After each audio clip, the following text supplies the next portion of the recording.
Hi everyone. This is book summary to The Psychology of Money, Timeless Lessons on Wealth, Greed, and Happiness by Morgan Housel.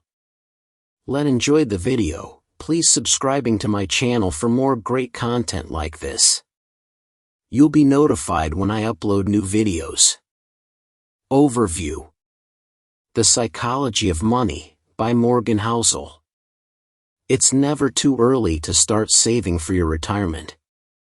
The good news is that you won't need specialized expertise in math and finance to achieve positive financial outcomes. Personal attributes like patience and discipline are much more likely to get you to your financial goals. Financial journalist Morgan Housel explores how your relationship with money affects every aspect of your finances. Housel does not just offer practical investment advice but invaluable life advice you wish you had heard when you received your first paycheck. The more knowledge you have, the richer you'll get, right? Perhaps. Financial know-how is actually less of a hard science than you might think. Unlike in other fields, in finance an unknown gas station attendant with a high school education might make millions, while a celebrated, Harvard-educated finance executive goes bankrupt. It all boils down to behavior. Former financial journalist Morgan Housel explores why psychology has more to do with positive financial outcomes than your math skills. Find out how your relationship with money affects every aspect of your finances. Key takeaways. Financial knowledge doesn't guarantee sustained wealth. How luck and risk play a part in your life and financial success. Your life experiences form your view of the world and money. Knowing when you have enough is a valuable lesson. Making money requires one skill set, keeping money requires another. Don't let people with a different financial goal guide your financial decisions. Financial advisors provide valuable information, but the final decision is up to you. Summary. Financial knowledge doesn't guarantee sustained wealth. In 2014, Vermont janitor and gas station attendant Ronald Reed died at the age of 92, leaving behind a fortune of more than $8 million. He hadn't won the lottery or inherited any money. He put aside what money he could, invested it in established companies, and let his wealth build over the years. Conversely, a Harvard-educated finance executive who a business magazine highlighted as a success when he was in his 30s, went bankrupt.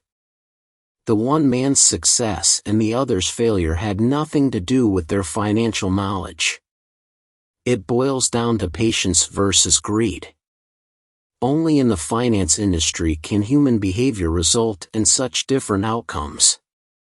A trained surgeon will always perform better heart surgery than someone with no medical knowledge.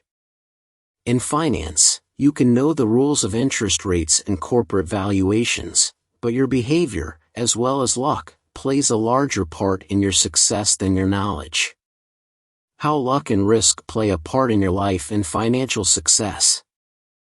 Bill Gates was just plain lucky that the high school he attended had a computer. A math and science teacher lobbied the school's Mothers Club to use rummage sale proceeds to rent one. It was a 1 in a million opportunity.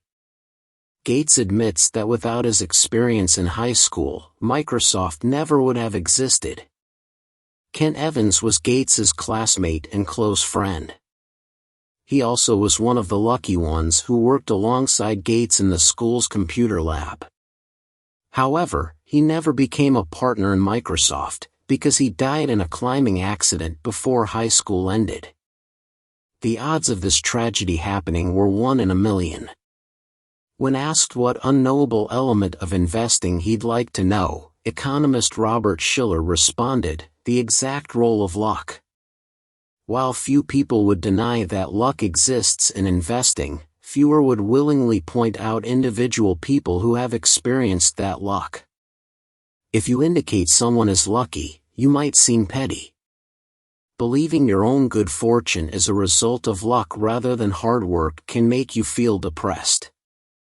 This duality of luck and risk exists almost without thought. Someone else's loss is due to bad decisions while your own loss is due to your taking a daring risk. A similar duality exists in customer service where clients are always right and, simultaneously, don't know what they want. The line between bold and reckless can be thin. Be wary of assuming your hard work and judgment are the basis of all your financial results.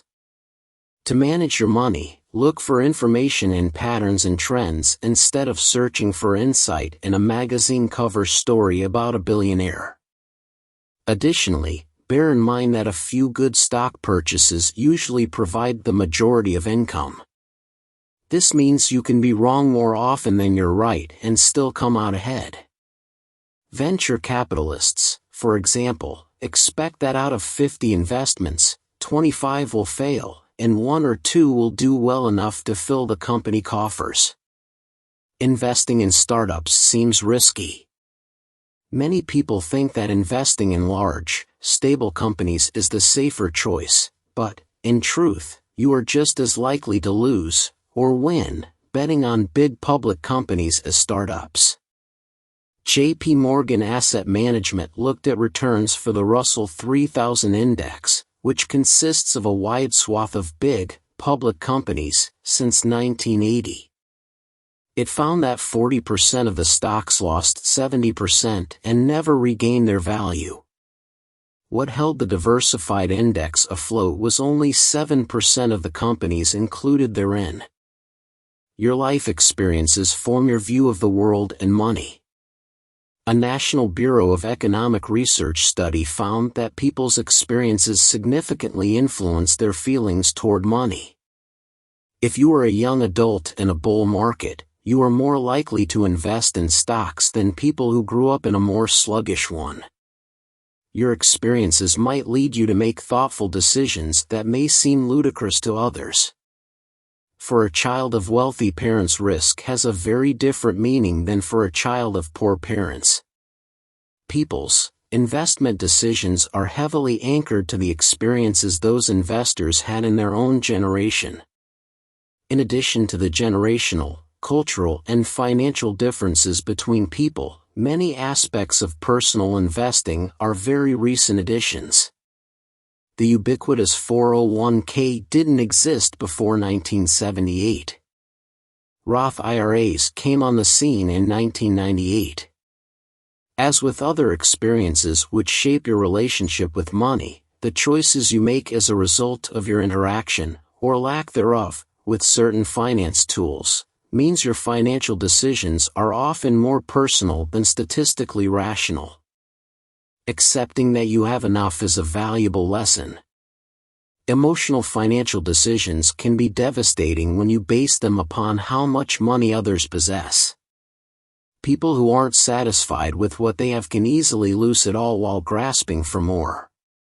Rajat Gupta, born in poverty in Kolkata, India, and former CEO of McKinsey, was worth $100 million in 2008. Not satisfied, he used insider information to make a quick $17 million. The Securities and Exchange Commission had an easy job convicting him and sending him to prison. Bernie Madoff, convicted of running a Ponzi scheme for 2 decades, had a successful and legitimate investment company prior to his fraudulent actions. One aspect of his legal business made more than $25 million per year. He was, by any standard, incredibly wealthy. But he felt he didn't have enough. The world is filled with people who look modest but are actually wealthy and people who look rich who live at the razor's edge of insolvency.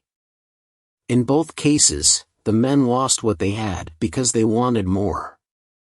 Achieving a financial goal and then making a higher one can become a never-ending process. Part of this issue stems from the fact that capitalism excels at creating envy. Comparing your finances with other people's is a losing battle.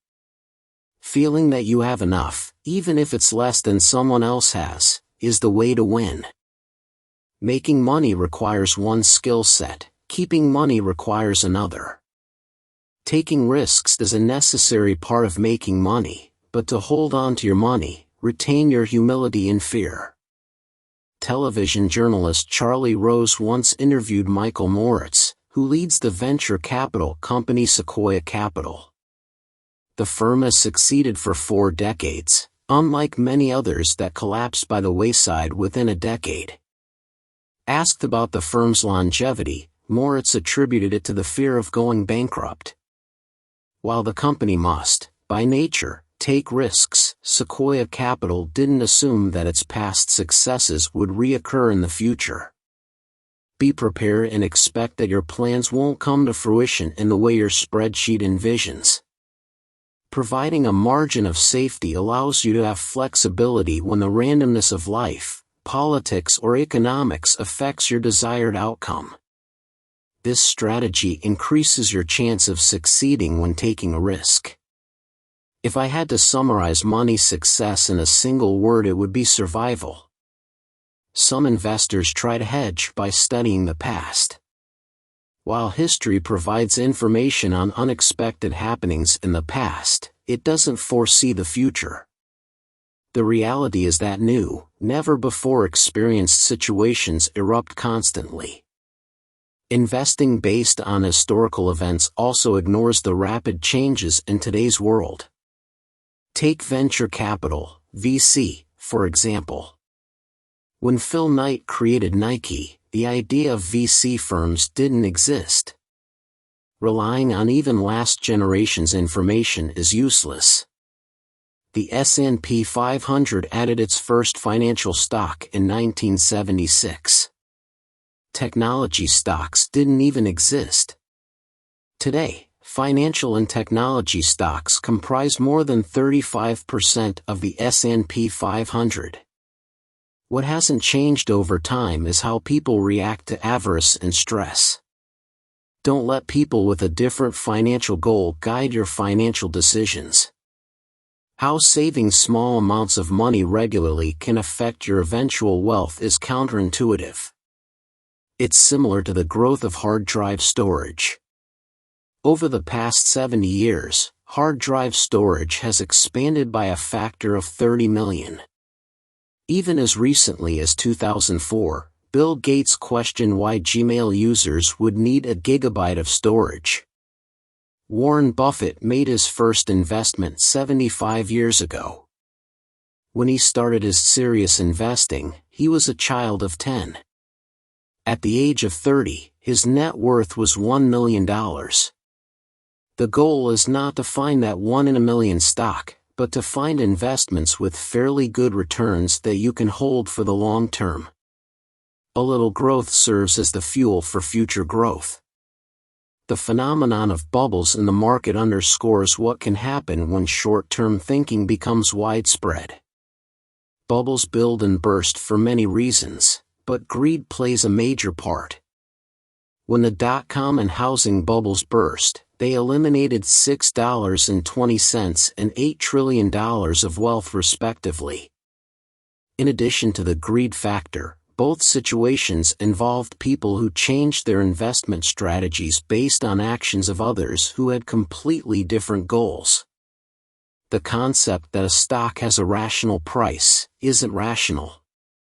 For short-term traders looking to cash in by the afternoon on stock purchased in the morning, paying $60 per share for Cisco stock in 1999 might have been a great option. This price reflected a 300% increase over the year. But for long-term investors, listening to day trading pundits and buying accordingly was calamitous. Financial advisors provide valuable information, but the final decision is up to you. Financial advisors have crucial knowledge, including universal truths in money. Each individual, however, must decide for herself or himself what path to take. The following points can help you think about your goals.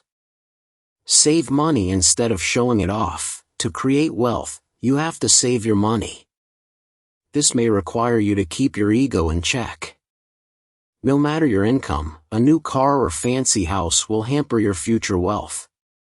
Determine what risk you can take and still sleep at night. Higher risk often comes with greater returns. Some people want this. However, if you are risk-adverse and your decision causes you restless nights of anxiety, then rethink your strategy. Increase your investments timeline. This strategy is the best way to equalize losses and increase growth. Make sure your money goals allow you freedom. An identified element of happiness is having control in your life. Even small savings can allow you freedom, such as the ability to stay home from work when you're sick.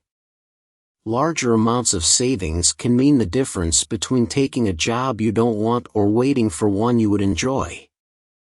Stay humble. Remember that you'll gain the admiration you want from kindness and humility, not from a new Rolex. Change your view of saving. Traditionally, you may have saved money for a specific purpose. The future can bring any number of unknown emergency situations. If you save for such unknowns, you'll be better situated to handle them. Calculate your risk. Risk can be rewarding over time, but risk that extends you too much can ruin you. Know your own financial goals. Don't allow other people, including your financial advisor or a TV pundit, make your financial choices. Ensure that the decisions you make are in line with what you want and need. Thank you for watching. Please subscribe, like and share. See you in next videos.